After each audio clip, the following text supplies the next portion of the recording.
Hi friends, இன்றைக்கி ரொம்ப சிம்பிளான தேங்காய் வச்சு டெசிகேட் கோகனட்டுன்னு சொல்லுவாங்க. அப்படின்னா ட்ரை கோகனட்டுன்னு சொல்லுவாங்க. இது வந்து நிறைய ஸ்நாக்ஸுக்கெல்லாம் யூஸ் பண்ணுவாங்க. இது மூலமாக யூஸ் பண்ணுறப்போ ஒரு வாரமாக இருந்தாலும் அந்த ஸ்நாக்ஸ் வந்து கெட்டு போகாது. அது வந்து கடையில் தான் விற்பாங்க. நம்ம வந்து வீட்லேயே வந்து எப்படி செய்கிறதுன்றத நான் சொல்கிறேன். ரொம்ப சிம்பிள் மெத்தடில். ஃபஸ்ட்டு வந்து நம்ம தேங்காய் எடுத்துருக்கோம் பாருங்கள். இந்த மாதிரி வெளியேறுன்ற மாதிரி நல்லா சீவி வச்சுக்கணும். இப்போ இந்த பீட்ரூட் சீவுறது இருக்குது பாருங்கள். இதை வச்சு நல்லா வந்து சீவி எடுத்துக்கலாம். ஃபஸ்ட்டு பாருங்கள், இந்த அளவுக்கு நல்லா நான் சீவி எடுத்துகிட்டேன். நல்லா உதிரி உதிரியாக இருக்குது.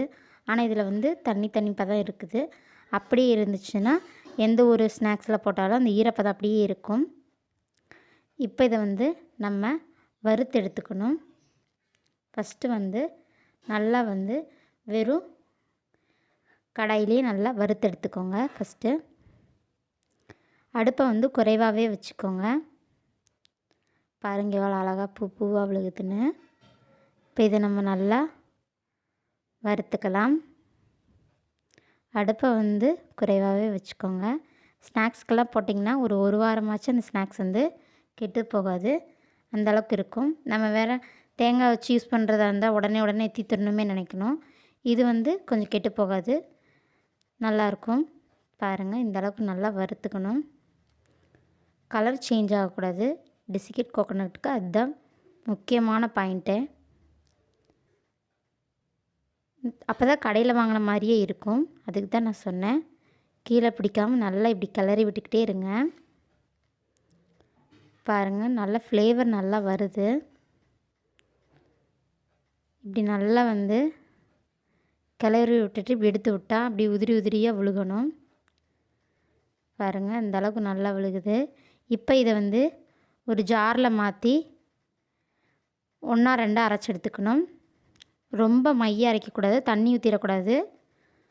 நம்ம அரைச்சி எடுத்துக்கணும். பாருங்கள், இந்த அளவுக்கு நம்ம அரைச்சி எடுத்தாச்சு. ஆனால் பார்க்க நல்லா வெளியேறுன்னு தான் இருக்கணும். கலர் வந்து சேஞ்ச் ஆகக்கூடாது. அதுதான் முக்கியமாக அந்த கடையில் வாங்குறது மாதிரி இருக்கும். நம்ம ஹோம்மேடாக பண்ணுறது இது. பாருங்கள், இப்படி நல்லா வந்து வறுத்து விட்டுக்கிட்டே இருங்க. நல்லா ஃப்ளேவரும் வரும், கலரும் சேஞ்ச் ஆகக்கூடாது. அப்போ வந்து நம்ம என்ன பண்ணணும், அடுப்பை குறைவாக வச்சுக்கணும். வீட்டில் இதே மாதிரி நீங்கள் ட்ரை பண்ணி பாருங்கள். பாருங்கள், டெசிகேட் கோகனட் அப்படின்னு சொல்கிறோம். அப்புறம் ட்ரை கோகனட்டுன்னு சொல்லலாம். தேங்காய் துருவலை வந்து நம்ம வறுத்து வைக்கிறோம், அவ்வளோதான் தமிழில் சொன்னால். பாருங்கள் எப்படி நல்லா பளிச்சுன்னு இருக்குது. உங்களுக்கு இந்த வீடியோ பிடிச்சிருந்துச்சின்னா லைக் பண்ணுங்கள், ஷேர் பண்ணுங்கள், கமெண்ட் பண்ணுங்கள், மறக்காமல் சப்ஸ்கிரைப் பண்ணுங்கள். பக்கத்தில் இருக்க பெல் சிம்பளையும் கிளிக் பண்ணுங்கள். தேங்க்யூ வாட்சிங்.